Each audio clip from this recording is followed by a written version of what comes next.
Welcome back, one and all, to Pod Stance, the Punk Stance podcast. It is me once again doing a super speedy intro for this one. We have the Irish punk band, The New Normal, coming onto the show. Absolutely lovely chat to have with these guys. It was quite a varied one. I think we discussed mostly politics than anything else, but I think it was such a varied chat because I learned so much about the modern Irish music scene, the punk scene, rock scene, all of them, how versatile of a country it is, and its political shapings in the past, present, and then probably the future as well. And they're just a bunch of really cool guys talking about the music that they love and the inspirations that have come from it in Belfast and other parts of Ireland.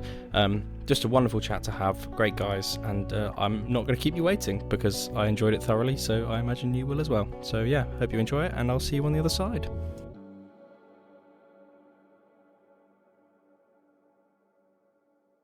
Hello. Hello. Hello. Oh, hiya. My goodness, how are we all? I'm pretty good at the minute, I have to admit. Carlin, is that your work picture? No, but it's just a photo of me from like 2021 when I had like semi-grown my hair out and had pink hair. And then I think I actually took that like a week or two before I met you, to be honest. Really? That Yeah. looks like emo LinkedIn, and it's something else. It like as soon as I saw it, it near sent me into bits. Like I that's why my audio didn't cut in like immediately as soon as I joined this minute I this did. I did meeting. wonder where you'd gone. You just sort of, but it's No, it's fine. because We solved it. I saw Carlin's photo and I was like, I'm not turning my mic on for a wee minute. Hang on. In fairness, my picture's from like 2017 when I went to Paris, so I need to change that. That's like I tried I I tried to, but it was asking me for passwords and like I'll be damned if I remember my Zoom password these days. me as a to literal be child. to be God. fair, my professional photo, I look so angry in it that like I kind of use it as like a deterrent now. It's like my professional photo. So if anyone in work tries to like message me on Teams, the first thing they see is my angry face, and then it kind of makes them think, do I really need to message him? It's like, yeah, it's sort of repelling people away. Yeah, And it's like I think this could be an email. I mean, that's one way to get people to leave you alone, in fairness. It's pretty much what I If do. only. It's my job is trying to get people to leave me alone. The job sounds great. It's great. Get Wish paid I for it. It's had that great. one. Well, profile pictures aside, it's lovely to both have you here. I'm glad that we finally actually got this working, considering I only planned it like a few days ago. Who is it that I've actually been talking to on the Instagram? It's a conglomerate blob of either me or him. Yeah, genuinely, it's basically either me, Carlin, or Kathy, our singer, and we have all kind of turned into like a hive mind when you're contacting us like through Instagram or anything. Like we've all kind of like adopted like a similar language so that it makes it feel like you're talking to one person, but it's Right. actually any of the three of us. It's very clever. I honestly didn't notice. Just multiple messages. It could have been up to three We people. I would never we have known. are we're good at this. I imagine so. Well, thank you both for being on. It's very nice to have you here. I think I've actually just finished listening to the EP as I was just about to start. I was just listening through it again, and I realized it's nearly 6 months old now, isn't it? It was like sort of mid-October of last year when it came out. It's Yeah, and we'd sat on it for a few months as well. Oh wow.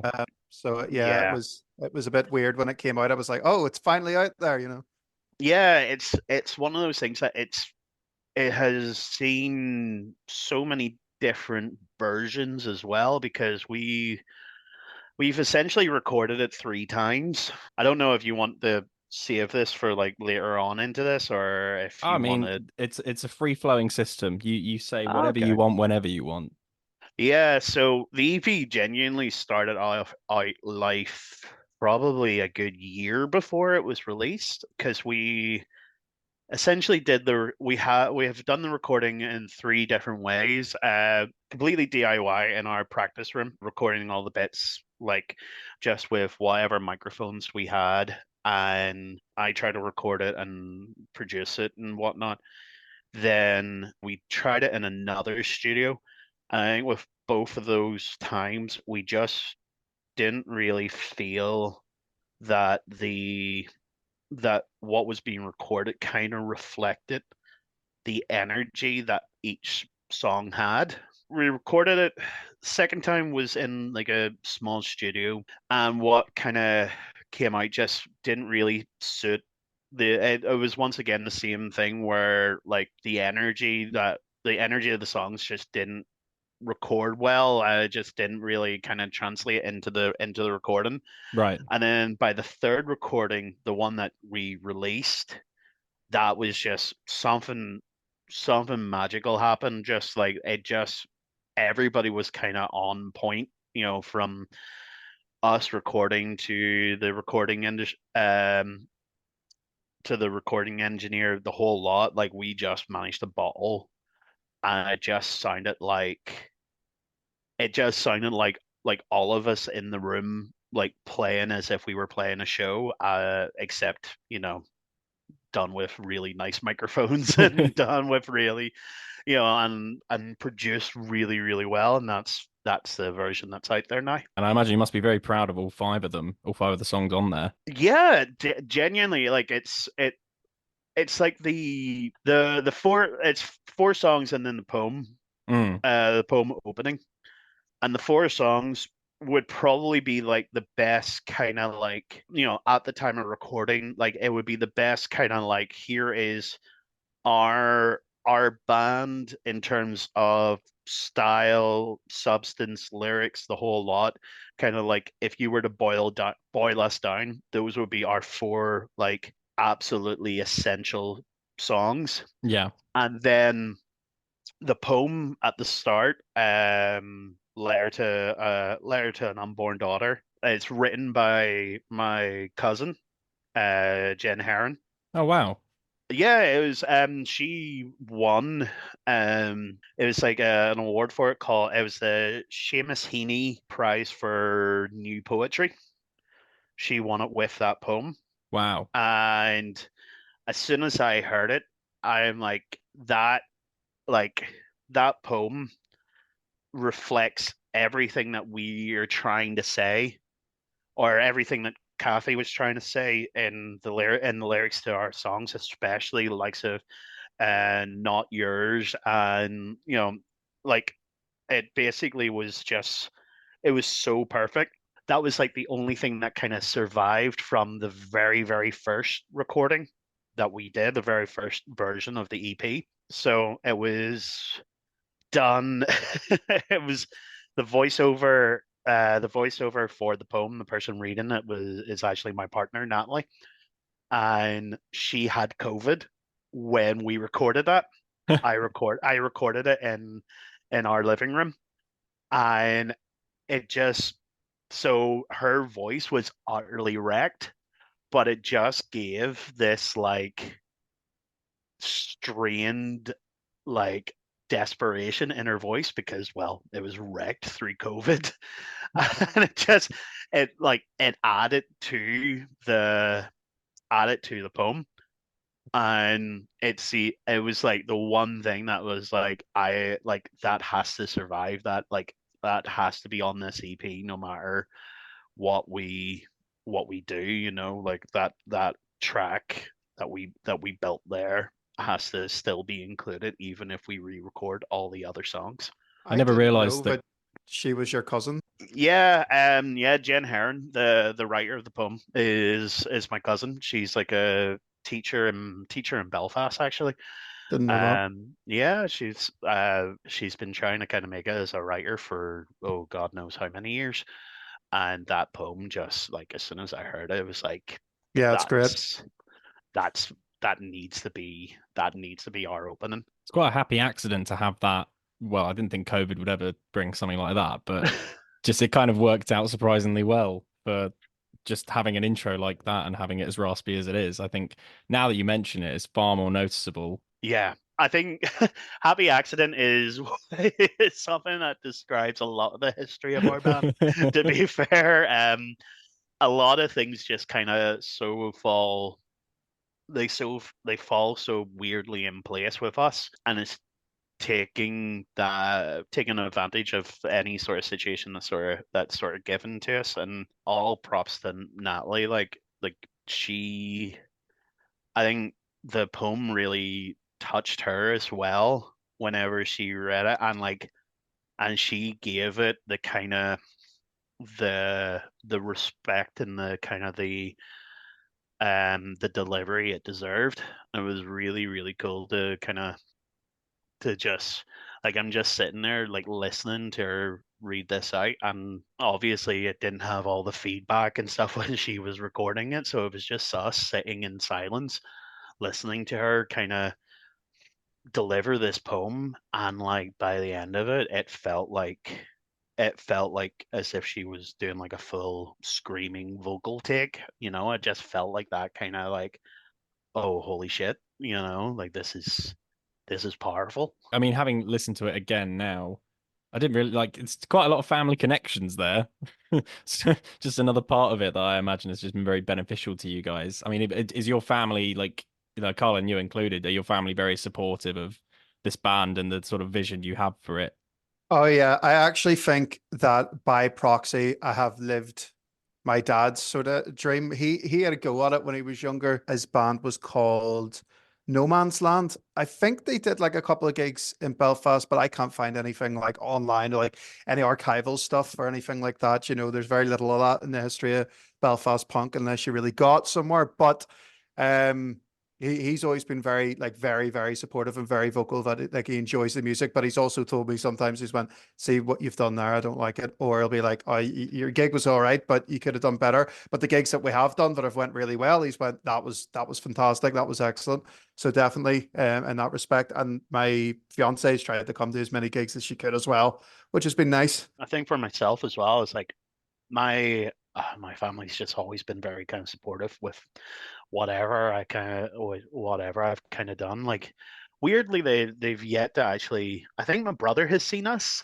Maybe I can't even imagine. But I think the problem is that I've been in various bands for about 20 plus years, so You've gotten around. they're just kind of like, all right, cool. You go off and do what you do, and you're just like, no, but I really like this one. This one's going places, and you're like, sure, okay, just like the last one. Yeah. It's just, but no, like I think there is like there's a real sense of support from all family with us. Like, Kathy's mum is a huge fan of ours and like tries to come to as many shows as she can.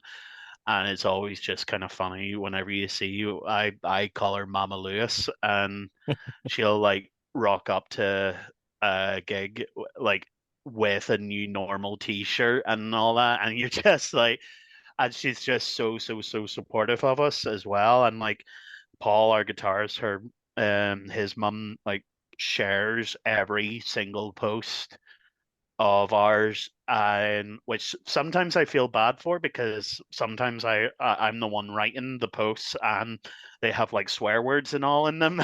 I feel a wee bit bad of like, oh, here's this was shared by Paul's mom. I'm like, oh, I said fuck a lot in that post. Oops.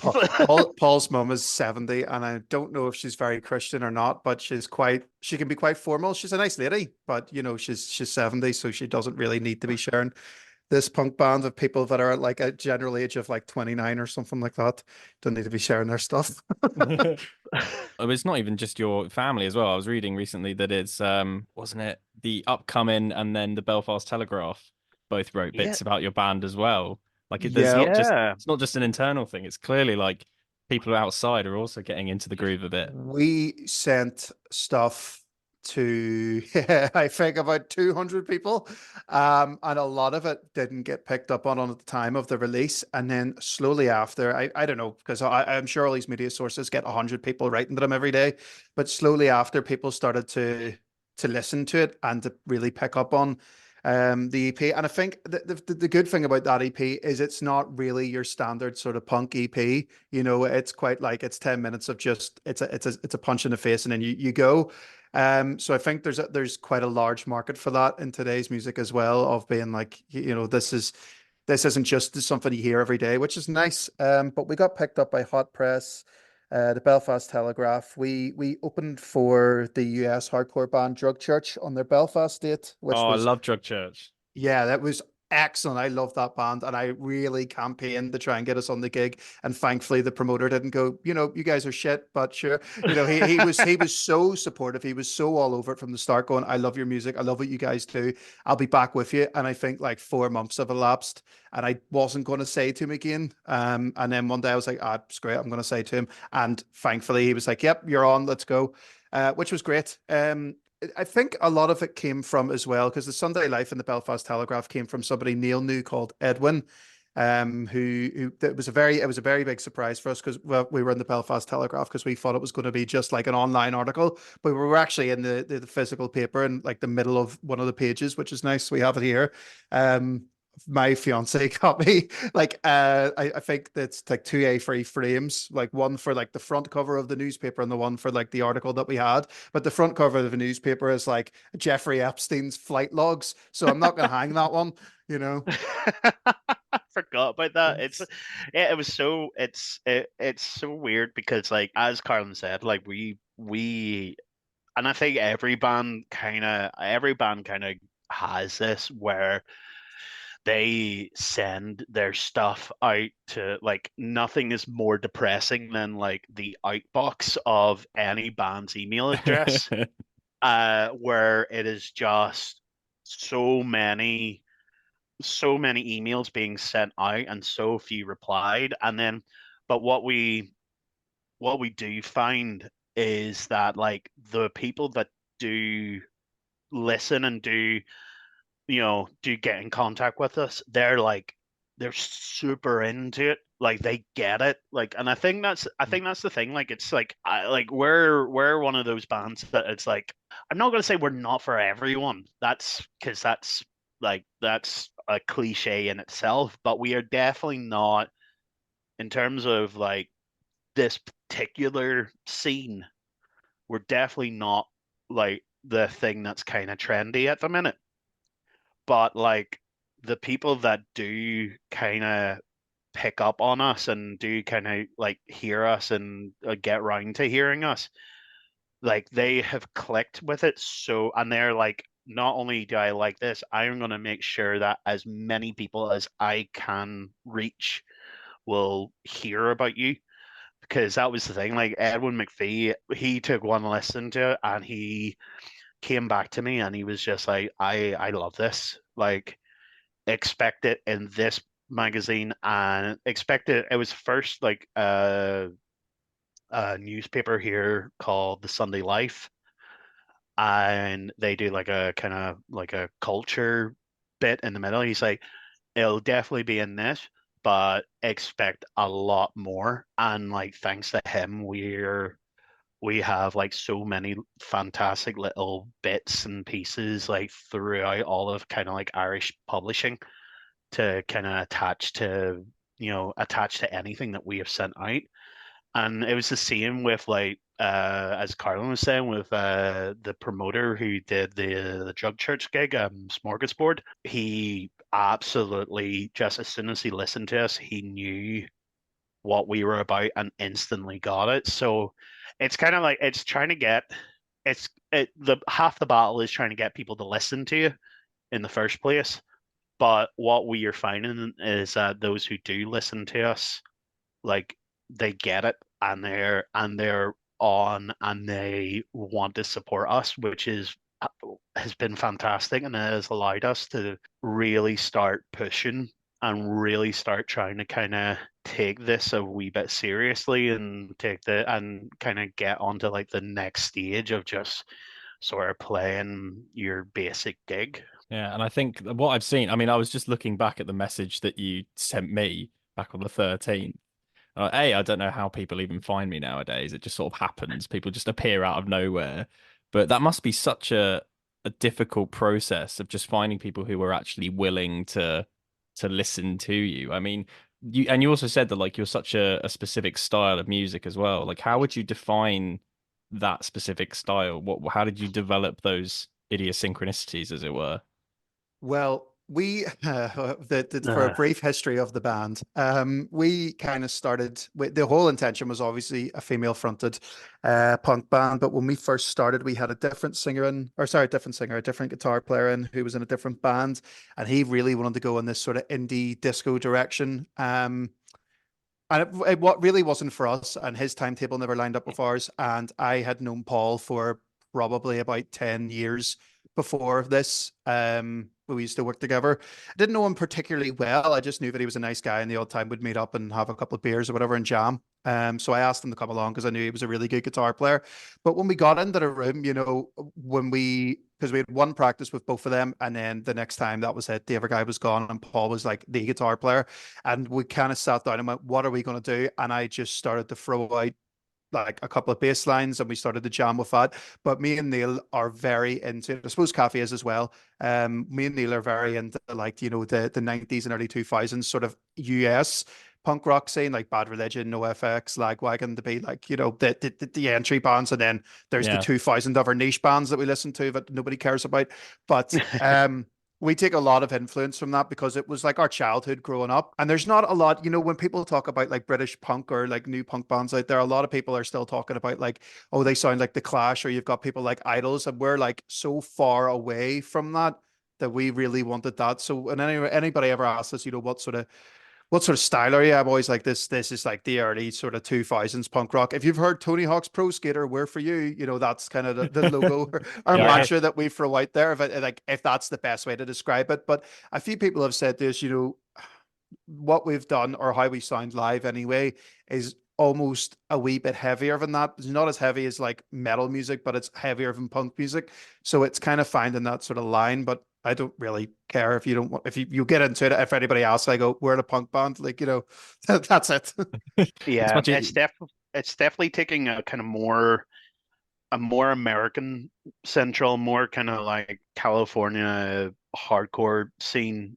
Like it's more of that kind of style because like even yeah, as Carlin said, in terms of kind of like where punk is in terms of the UK, it's a very like you've got your idols and you've got soft play and it's a very like the that kind of style of like lo-fi and it's just totally not what we're like love it all the same love and I love like the bands that are kind of coming out from it but we have taken we're taking it from a completely different angle and we're more definitely more influenced by like by the American style and that's the thing it's like whenever you kind of like say you're in a punk band like you're I think most people kind of think about the kind of like idols and whatnot at the minute, and it's like, nah, nah, We're not we're like not that. that. Yeah, we're punk, but not that punk. Yeah, Yeah. Not exactly. that brand of punk. Would you have any like major inspiration? Obviously, you guys are from Northern Ireland. Do you have any major inspirations from that neck of the woods? Well, in all honesty, like we do a Stiff Little Fingers cover, and like I think any Northern Irish punk band to say that Stiff Little Fingers isn't an influence would be like they would be telling you lies. Like that is a band that just has the influence of them is so deeply is the foundation of everything in terms of Northern Irish and even like Ireland as a whole. Like in terms of like the whole like the yearly Stiff Little Fingers gig in Belfast is like an event. It's pretty Mhm. much like the kind of like the big punk event that happens every year in Belfast, like and like this year they're being supported by the Damned and even then they've brought on Problem Patterns who are Belfast all female all queer punk band and like they're opening the whole thing like that so it's even bringing on like the kind of the next generation that's how that's how big Stiff Little Fingers are to the whole Belfast punk scene or the Irish punk scene. And like in terms of bands that are like going about Belfast at the minute or kind of going about Ireland and in the minute, like the scene is probably the healthiest it has been in a Mhm. long, long time. It's that kind of thing of like because because not a lot of stuff comes over here. I don't know if this is like slightly putting too much sheen on it, but I kind of liken the Belfast or the Northern Irish music scene to the way Seattle was. And Carlin's probably rolling his eyes and mouthing bullshit in his own home, but I'm not.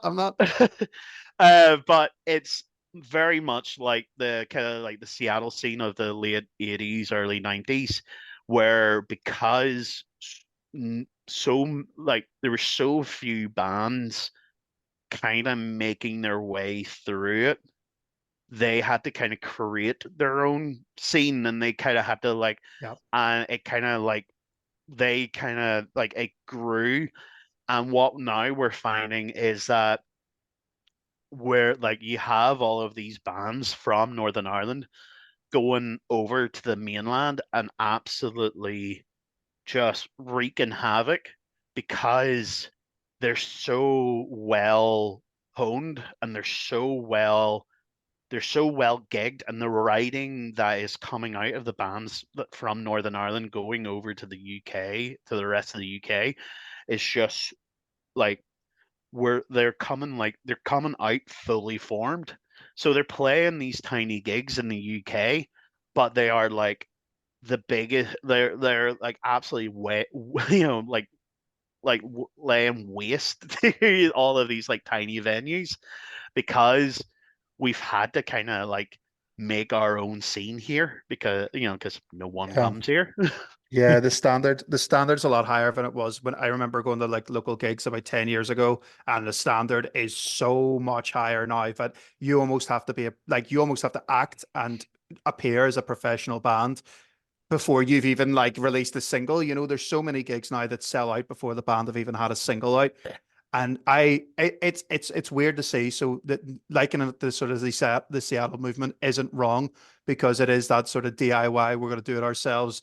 It's going to come from homegrown soil, as opposed to, we'll just keep bringing bands over from everywhere else, and nobody cares about the local music scene. And a lot of that's happened because of COVID as well. A lot of bands stopped coming here, and people went, okay, well, where do the bands come from? And I've looked within. Do you ever figure out, obviously, you were saying there's Northern Ireland impact, that we do have a song called Steps in the Hill, which is about Stormont, which is probably going to be maybe our next single or the single after that, who knows, which is heavily about how crap Stormont are as a government and how they haven't done anything for us for like 20 years and blah, blah, blah.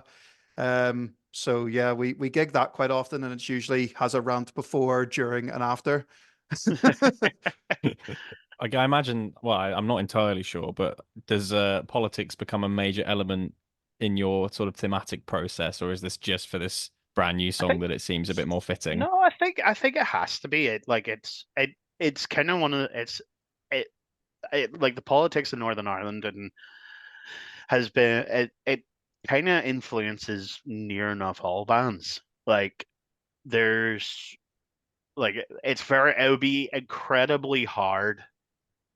It's very hard to kind of find bands that aren't influenced by it all. Like there's very few Northern Irish bands that are just singing about having a lovely time with their girlfriend or their mates, and even then they're the ones that kind of do tend to not last long. Like it's like I think the bands in Northern Ireland, like the ones that are kind of like that kind of are long lasting, they have their ear to the ground, and they know what's going on, and they're singing about it, and it's all very like, not to say that like there's not any kind of like fun bands, and there's not any like super like unserious bands, but like I think like Northern Irish politics affects like it's the thing that affects like most of us.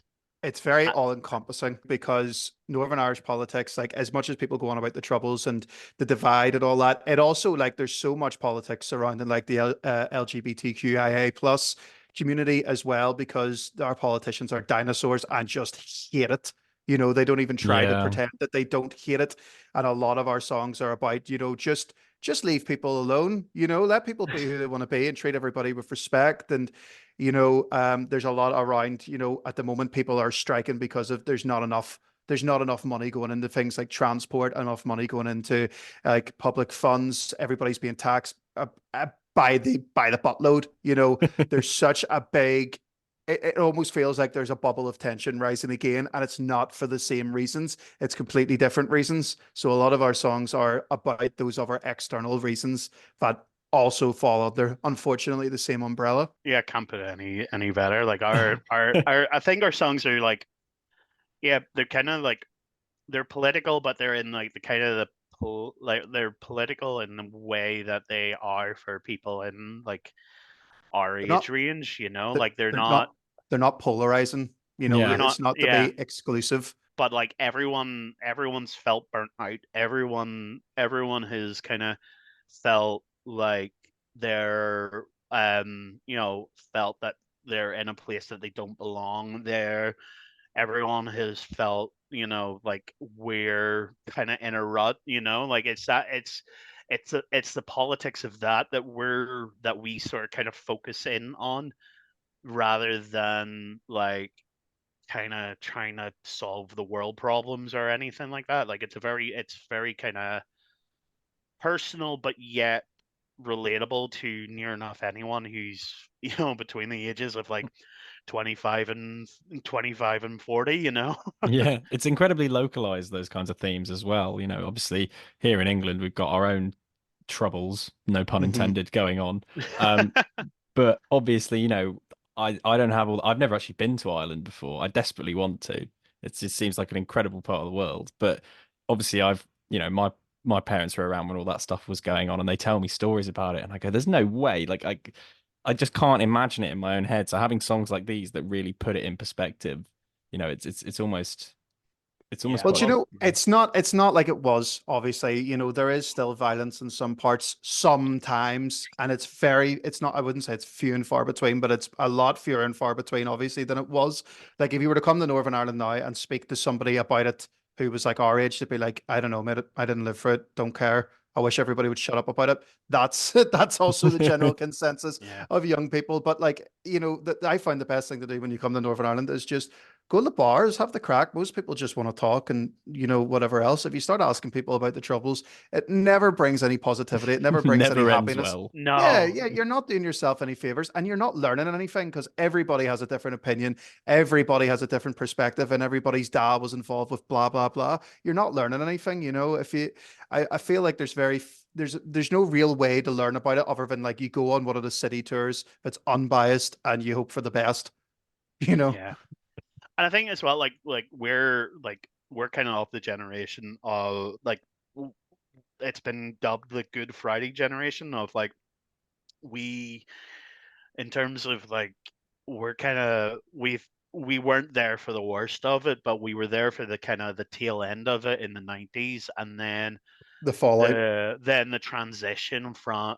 after the Good Friday Agreement and then kind of seeing the new Northern Ireland come out of that, and and it's like my memories of the troubles is like that of a primary school kid's memories of the troubles because that's what I was whenever like during the kind of the tail end of it. So it's like it's kind of like, but you do kind of you remember bits and pieces of it. I remember I remember where I was when I learned about the Oma bomb.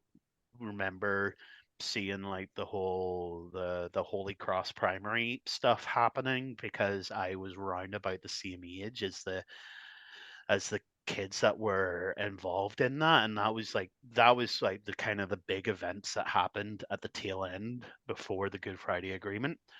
And then and I was too kind of young to understand at the time what that was all about. Then, we were kind of like told this is a whole brand new Northern Ireland, but we were kind of like we're too young to remember the old Northern Ireland, so we were like, This sure, weird cool. limbo.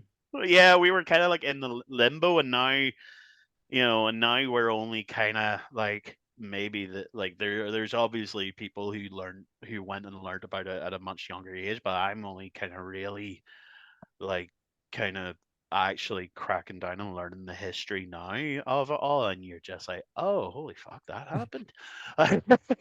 It's like, Yeah.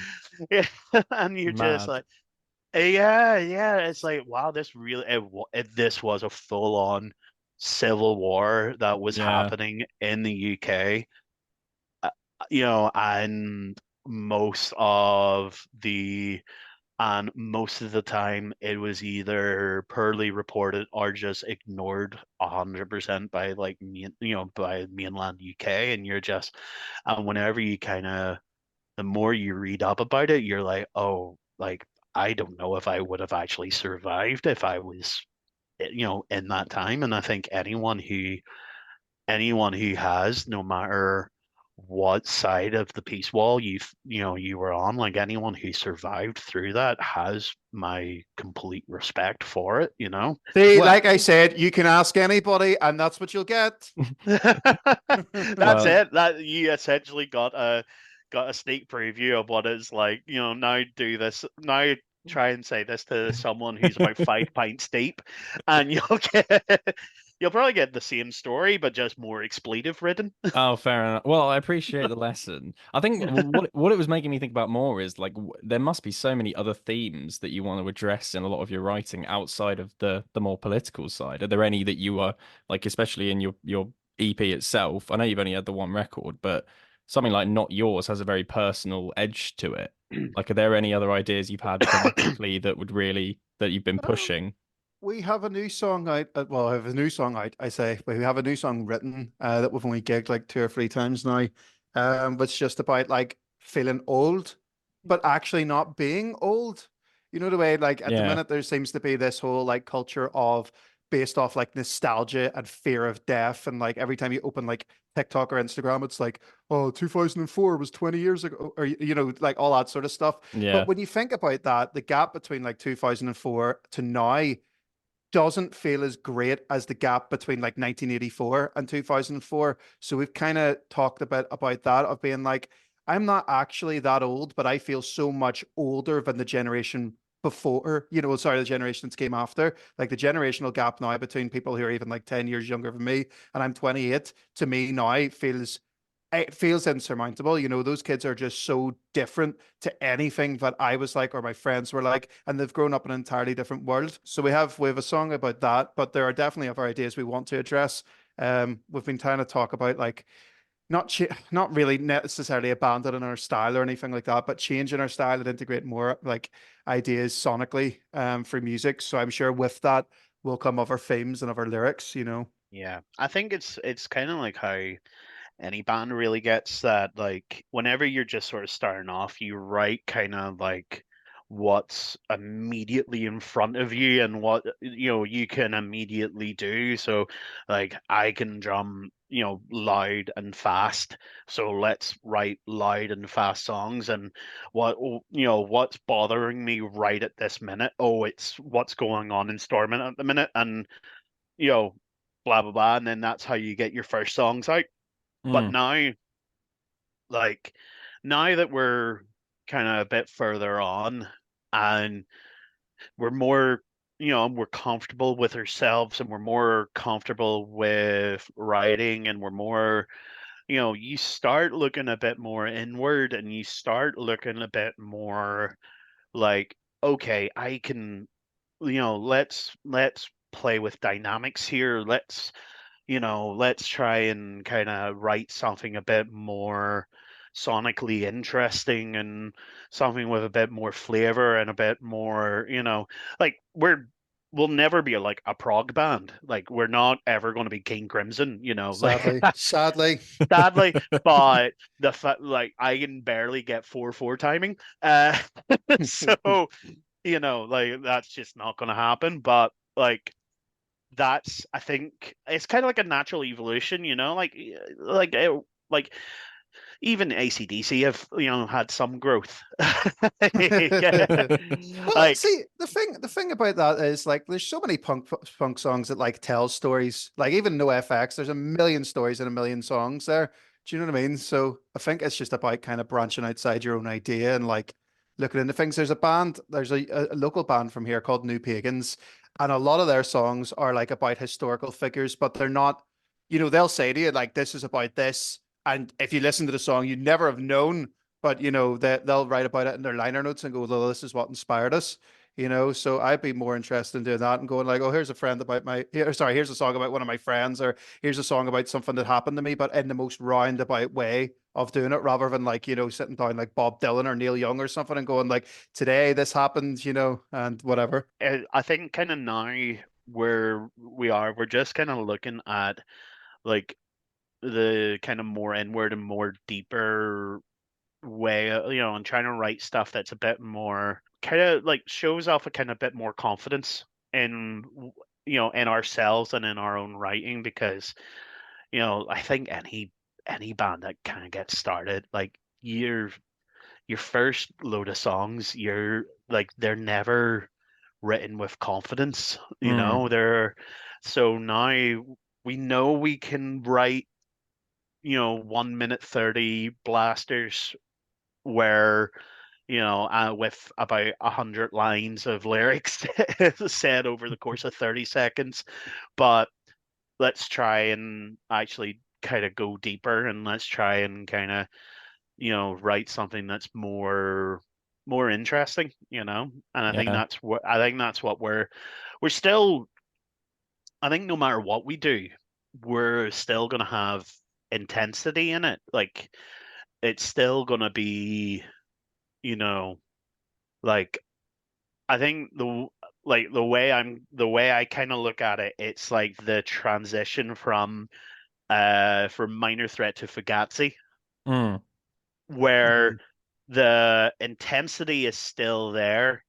It's less like just a punch in the face and more just like just kind of really keeping it going and keeping it more, you know, like dynamically different, you know. Mm. It's so, I think with that, you've got the advancements of, well, advancements of music, to be honest, and the way that people play. Because even with the sort of classic punk style, you still have to feel like you have to get with the times in a lot of places. Have you had a lot of challenges with sort of finding your sound now? Obviously, if you're gonna, look inwards, as it were, and find what's next, have you had a sort of trouble getting to where you are now? Oh, oh, it never ends. It never ends. If that's a short version of that answer, like, it depends. I mean, a lot of our songs sound different than the other because it depends it depends where it originated from. So if it's like a 1 minute 30 blaster, it's probably me. Songs like Not Yours, there's another one that's on Spotify, but it's like a home demo of it called Going Down. They're like Paul's sort of songs because he's more into like your traditional sort of Metallica, AC/DC, blah blah blah. He doesn't actually listen to punk music at all. When you talk about punk music, you go, I like the Dead Kennedys, and then he's heard Hotel California, and that's it. Not even Hotel California, sorry, Okay. Holiday in Cambodia. Ah, Jesus. I mean, does he know the Oh, Eagles as well? Does anyone he really? does. Oh yeah, yeah, yeah, yeah, Yeah. yeah. He probably knows that a lot better than Holiday in Cambodia. But anyway, Are you thinking um, California Uber Alley? oh yeah. Well, I was thinking about that as well, but then I was like, I don't even know if Paul would actually know that song. God love him. He might do. He might do. Like, it's not that Paul's not musically literate. It's just that he listens to different music than we do. Yeah. But the essence of what I'm saying anyway is like our songs, it depends where it originated from. It will go into what it sounds like. So a few of our songs, like he was mentioning Fugazi there a second ago, we're working on one at the minute that's very in that sort of post-punk style, as opposed to, songs like Sick or Inside, which are just, like 2 or 3 minutes of just pure fuck you everybody. So yeah, it can be quite interesting, but finding your sound, like we were talking about the Northern Irish music scene, there aren't a lot of punk bands there. We've gigged with the majority of them that are there. There's people like there's the sort of veterans like your No Matter or 84 who we're gigging with this month, which are both great bands. But they're the kind of two that anybody would have heard of. There's other bands like Zeal Machine, but they kind of do like blues music. There's Loss of Signal, which I know you're having on as well, but they're kind of like bubblegum pop punk. Mm. You kind of like you kind of get bogged down and going like, why are there not other bands that are into this? Are we just like really behind the times? But I suppose it's just one of those things. It's like you're really into that sort of music or you're not, and it'll only hit a certain market or it won't. There's not every kid grew up listening to the Bad Religion or NoFX, and not like especially less and less nowadays. Kids aren't growing up playing like their PlayStation 2s and playing Tony Hawk's Underground or whatever. So God, what a like you're time. I know. exactly, but you're like, you're almost there's almost like a nostalgia element with us in that respect. So we're not really appealing to people who are like 18 or 19 because that sort of music isn't popular to them. So finding your sound and finding your way to address those sort of people, I don't know, because every time we've played a gig in front of people who are a lot younger than us, I say a lot younger, but like maybe 10 years younger than us, they have kind of like looked at us and went, what?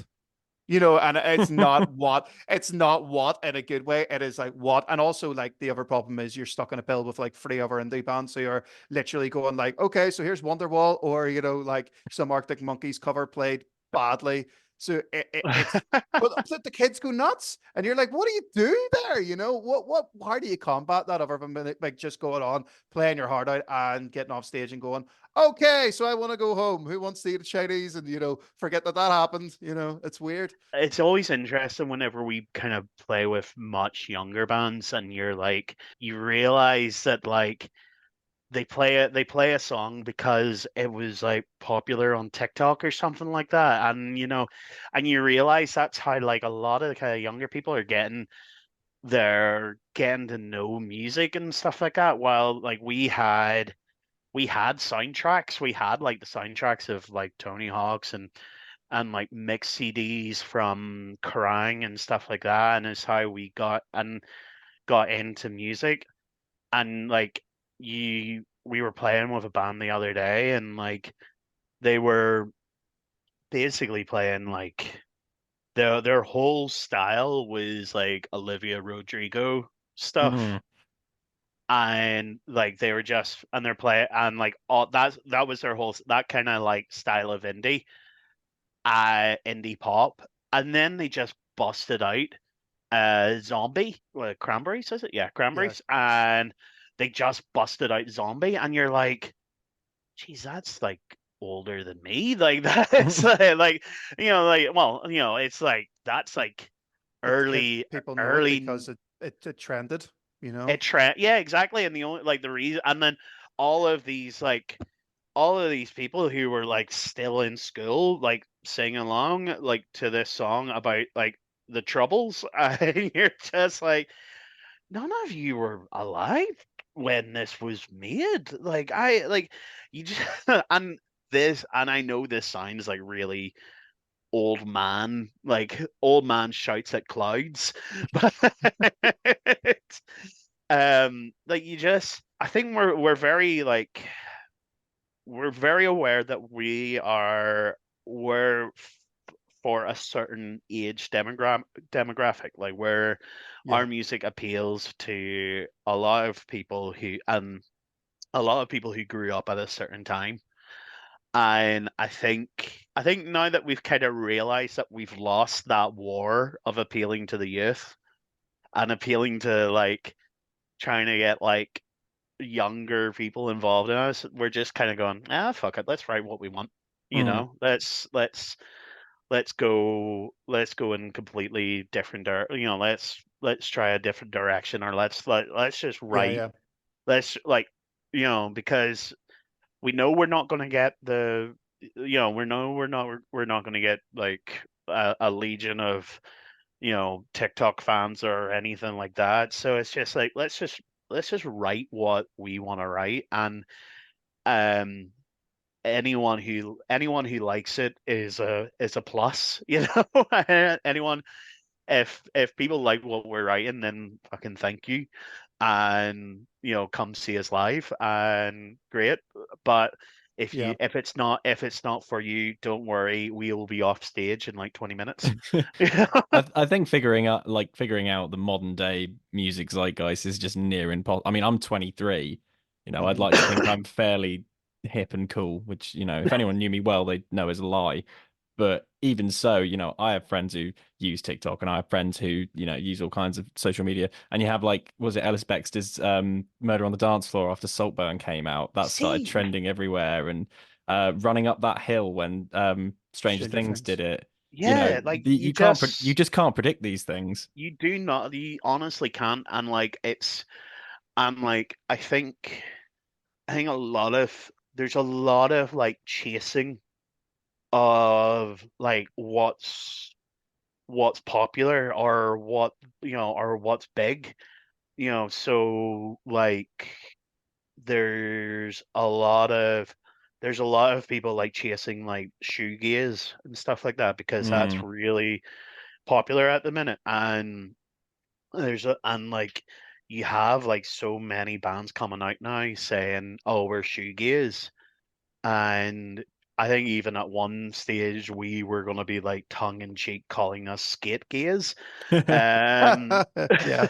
so because we're a wall of noise as well, but we're just a wall of noise with a with a D beat on it. But um, it's but that's the thing, like you could lose your mind chasing chasing the various like what is big and what you think is big and what's going to be then and what will tide you through. But like with TikTok, and especially the way that things are now, trends change so quick, yeah. and before you know it, that sound that you've been like chasing and you've been trying to catch, and that wave that you thought you were catching is gone.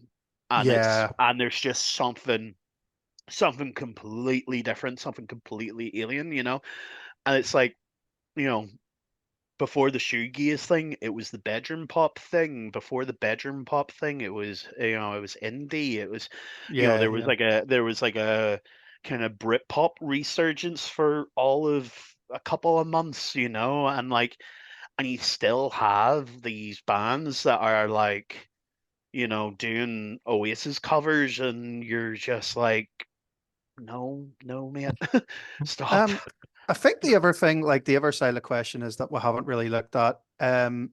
Like people don't. You were talking about how people digest music and all that. Like people don't. We are all like all four of us are big like record people. Like we love to go and like a band has released a record. We'll go and digest all 12, 13 songs that are on the thing, and whatever. Like people don't do that anymore. And I think part of what we do, like that EP was like designed and handpicked and built to be like these four songs work together really well. Let's record them and get them sounding like this for a purpose.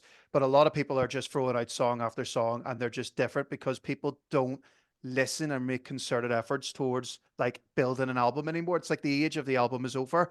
And I can't understand why. To me, like I'm like a record collector and I like to stick on like a record and like be taken away for a while as if I was watching a movie and then whatever else. But people are just like, oh, I like these two songs by this band that has like 400 other songs, but I'm never going to listen to them because like TikTok didn't tell me to or YouTube didn't tell me to.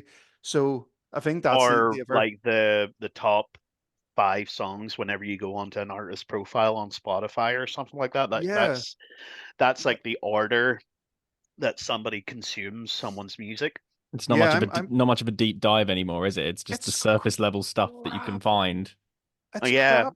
And yeah, it kind of. I it's mean, so demeaning. It's so demeaning. And it's like my favorite thing in the entire world is if like I've heard a song I really like, I'm like, I'm gonna go and listen to that record. Sometimes you get burnt, other times you don't. And you're like, these are like 7 or 8 other songs that are never gonna get the notoriety or popularity that they deserve because like people don't care. And it's like it makes it hard to stay motivated, but it also means like when we're talking about writing new music, we've, like I said, we've been talking about like doing other styles, working on other things. It means we can go away and make a real concentrated effort on working on what we want to do. And anybody who has been like into our music will listen to it, because like with the EP, everybody we sent it to listened to the full thing. They didn't just listen to like Sick or Inside or something and then go, okay, I'm done with this. So we're appealing to that sort of generation of people, or that sort of mindset of like, we love music for music's sake, and it's not just something you digest. And it's weird how people kind of consume music and stuff like that. Like, because I admit I'm a bit of a nerd for finding out like ways that people are listening to music now, and like like the fact that you have like black metal has had a resurgence in tape at the minute, and Yeah. it's just like one of those like mad things that you read about, and you're like, that's incredible. So there's like so many new black metal bands who are just making a whole industry for themselves of putting their albums out on tape rather than on Spotify and stuff like that. And that's how you listen to that band.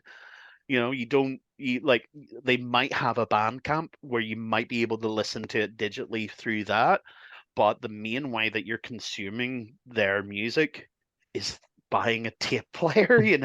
It's like you just trying to find your niche and trying to find your way of releasing music is, I think, one of the hardest things for a band to do.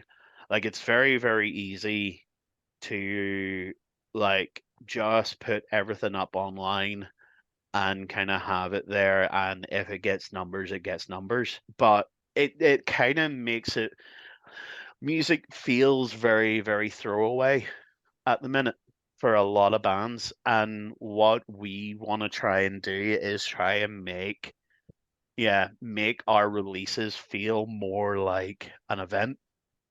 So we did like a full EP launch gig.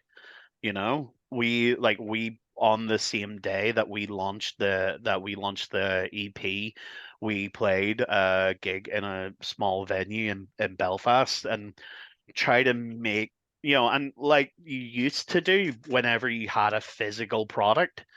And that was another thing. Like, we actually had CDs, which Tapes. was which has been an interesting thing, like, because I'm like kind of I've been at this long enough where like like anything that I used to release in previous bands was on CD, and then Spotify came afterwards. So that it was interesting, kind of like bringing CDs out and having like a physical product, and now it's kind of it's trying to kind of like have that thing where if you're releasing something, it's an actual event, not like, hey, we just released this single. There's a song up on Spotify now. Listen to it if you want. Yeah. It's just a whole different way of sort of illustrating music now, isn't it? I mean, I was going to join in on that front and say that I just saw that I don't know how into the whole pop punk scene you guys are, but people are starting to really jump on the vinyls again.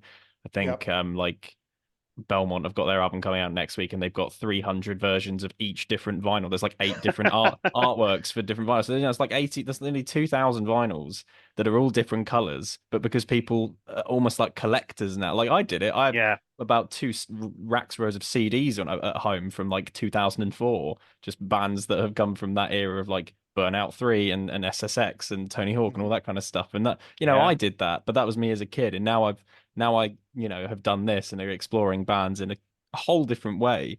Like I feel like I'm almost an outlier for trying to listen to more of bands' discography. People just sort of jump in and go, right, I've heard two, three, four, whatever. That's me done. I'm gonna go into the next thing. It's kind of weird. It's like it definitely kind of coming from like the history of like, because there was a whole kind of scene in Northern Ireland that has just sort of disappeared because of like the MySpace deletion, and and all like and Bebo getting deleted and stuff like that. There's like there's a whole list of bands from the whole of Ireland that of that early 2000s that like their music's gone Yeah. because because they were part of the early online thing and all their stuff got deleted. And there might be people out there with like early EPs. Like I'm thinking of bands like Steer Clear. Like there's so many bands out there that that were about had EPs out on physical format only, and maybe had tracks up on MySpace, and all of that's gone now because it's not on Spotify, and it's and I think like that's the thing with with bands like who are only releasing stuff digitally. Like if we stopped paying into the distributor for the distributor of who put our latest CP out there, like if we stopped paying into that, like say if God forbid like this ended and we moved on to other projects or something like that, if we stopped paying into that, all that music would be gone. And so Yeah. I think that's also why we try and like have physical releases as well as like the digital stuff. It's just preserving So it, isn't it? yeah, exactly. It's self archiving. It's why like whenever if somebody does write about us, like we love it whenever like it's written and it's in a physical format. Like whenever we were featured in Belfast Telegraph and Hot Press magazine, like we've went out and actually bought those magazines and that newspaper just so that like when the digital version of that, which is easy to share at the time, whenever that's gone, at least we still have that physical Yeah. Yeah. way of chronicling that history. And it's so we're like, and it's the same with our music as well. Like we're like, as I said, like there's two full recordings of this EP in different formats that are sitting in hard drives, and I think probably at some point we will be doing some sort of physical release of that stuff as like demos. And I like it whenever bands do that anyway, because like it's fun seeing the kind of the process of that, like the process of how that song and like the little changes that happen to that song between the first time you recorded and the what you're calling like the definitive version of it. So like it's just it's just nice having that that stuff out there for art, for archives. And I think looking back at all of it as well, and how much has changed in terms of, technologically and just sonically as well. Like, how do you think you're going to, what's next for the new normal in regards to just your own style, or like, how are you going to advance with technology, as it were? Or what's just next for the band? That's a much easier question to ask. Well, we are trying to get booked in to record the next batch of singles, which are basically the other songs that we deem good enough that we play live that we want people to listen to as the kind of bridge to then go and we're to basically bridge the gap of like we're going to go write an EP and then we're going to start gigging it religiously, etc., etc. The problem is if you're not constantly gigging, you really fall off the wagon. There's so many bands that like even in the last year that we get with like maybe last year but haven't done anything since and people have just completely forgot about them. So it's about just trying to be like, okay, well, let's do a steady flow of gigs, but also try and think about like what we're releasing, what we're doing. And like in the last year, it's weird. It's hard to think of what comes next because if you'd have asked us this question last year, we would have said, I have no idea. But in the last year, the EP came out, we got all the press, we did the gig with Drug Church. And if you'd have told me whenever we started in our shitty a practice room in West Belfast at the time, that like we would have had a gig with like people like Drug Church and we'd have been considered for other bigger opportunities. I'd have been like away and fuck. No, we wouldn't. I would have been the first person to be like, nah, man, no chance. So it's weird I to mean, think like like, what'll speak for come next. yourself. Yeah. But like, come on, dude. Come on. You Oh remember the yeah, fight. yeah. You remember fighting free, right? Oh God. Yeah. So like, Yeah. yeah, Do I our even want to first ask? it's our first It song and it it's was our terrible. very first song, and we realized the other day that we actually stole pretty much the whole opening bit of it from Misfits Where Eagles Dare, but Not um intentionally. Not not intentionally, maybe. intentionally, but like we did a cover of Where Eagles Dare the other night, and we're just like, this is fucking fighting free. Like, we're just like, when you're just sitting there, just kind of going like, oh, we completely stole this. It's kind of the same as Steps in the Hill. It's that Ramones song, but I can't remember which one, but you knew what one. Um, but it was Oh, like I can't even remember. it Yeah. was near enough note for note, but I was just like, oh, I don't give a fuck. I wrote it. I hadn't heard this song before. So but yes, anyway, circling back to the question, we don't know what's next. Our plan is to record, put stuff out, record again, put stuff out, and to continue gigging and pray that people want to put us on with our acts. Yeah, I think definitely this summer we're starting to kind of do more kind of like the kind of bigger gigs. We're booked into a couple of actual like small festivals this year. Oh yeah. That we're really looking forward to kind of to playing, including our first venture down south as well. Actually, we're traveling to Kildare for the Arcadian Nights Festival. Oh wow. Yeah, like pretty much every like loud band, every loud punk band in Ireland is playing this weekend, and we cannot wait to play that. Actually, it's going to be Yep. really, really good. Um, and we're just there's a couple of things in the pipeline. Obviously, I know every band says that, like, but there's definitely a couple of things in the pipeline. Of things that are coming up that hopefully we'll get onto the bill of. Um, but I think like yeah, this year we're definitely playing bigger stages than we were the previous year, which is fantastic. And then yeah, EP slash singles number two will hopefully get recorded and out this year as well. And then I think once we have that out, it's definitely like, and that is definitely going to be like, this is the set that we have played for, geez, like 3 years. 3 years. Like that's it, definitely chronicled, recorded out there. What's the next chapter? What's next for us? And I think we're already starting to kind of look at that. But yeah, it's definitely more. It'll be after all that's done, we will definitely be kind of looking at like what's the next stages of this band and what have we learned and what do we want to kind of push forward and what parts of this do we want to carry on with and what are the bits of this band we want to trim off and kind of and refocus in. Yeah, So, essentially, a lot of the question that we're asking ourselves at the minute is how do we appeal to more people without sacrificing our integrity and our sound and dumbing it down for other people? How do you grow your fan base while doing something that people are against, or not, maybe not against, but are at first to? yeah. And I think that's like because we have like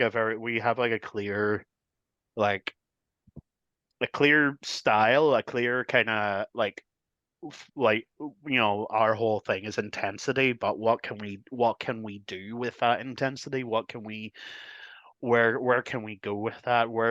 How do we write songs that are sonically more interesting to listen to, but are still like you can still listen to and hear a new normal song out of that you can instantly identify like that's, that goes as well with that band as Sick or Meta does, Yeah.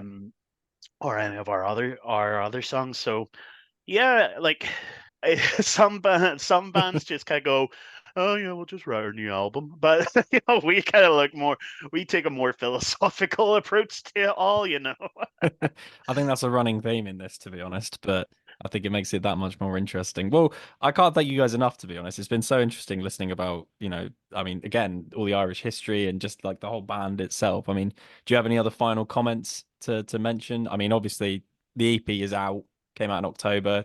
Be sure to go and Even, listen to it if you haven't already. yeah, follow all our bullshit, all our socials, and just kind of keep an eye. And also just if if you have not taken a look at the Northern Irish music scene, like, do so, Yep. because there is something for everyone. I honestly feel that some of the best punk is coming out of Northern Ireland at the minute. Some of the best metal is coming out of Northern Ireland at the minute.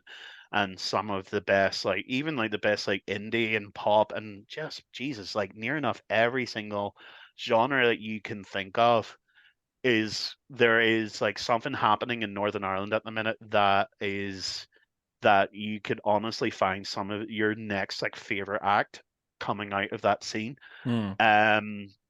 Listen to Cherem, listen to Problem Patterns, listen to Molar Bear for metal, listen to Archives, listen to, oh Christ, there's just so many. Like there's some absolutely fantastic bands coming out at the minute. And like, so if you have not checked out the Northern Ireland music scene, allow me to officially tell you to get your arse into gear and, and go and check stuff out. I think that's one of the things that we love champion other bands as well. So, come follow our socials. You will find another like 5 or 6 bands that you should be listening to as well. Well, I think that's a sales pitch if I've ever heard one, to be honest. There you Get go. on the Northern Ireland scene. Well, guys, I cannot thank you enough. It's been an absolute pleasure, and hopefully everything goes well in the future. When the new single comes out, let me know, and I'll see what I can do about it. Oh Cool. no, Awesome. thank you Thanks so much for so, having so us. much. No Thank you problems so at much, all. Nick. It's been an absolute pleasure. Been an absolute pleasure doing this. Oh, well, the pleasure's all mine, to be honest. Now you've just inspired me to go to Northern Ireland, to be honest. Finally Yes, do come that. over, come over and let Come us over, know if you give wanna us if you a yeah, give us give a us a shout. shout. We'll hang Give us out a and you can shout. We stay in will. my spare room. Well, no, hotels are available, but like, well, that's If the you wanna second. That's if the you wanna best. be like as cheap accommodation and to get as drunk as possible, you'll come. Well, that's the second sales pitch I needed then. There you go. Perfect. Thank you Cheers, very gents. much, Absolute mate. pleasure. Cool. Pleasure, sir. Thank you so much. Have a good Right. one. Cheers. Cheers. All right, Bye. cheers out, slant shit.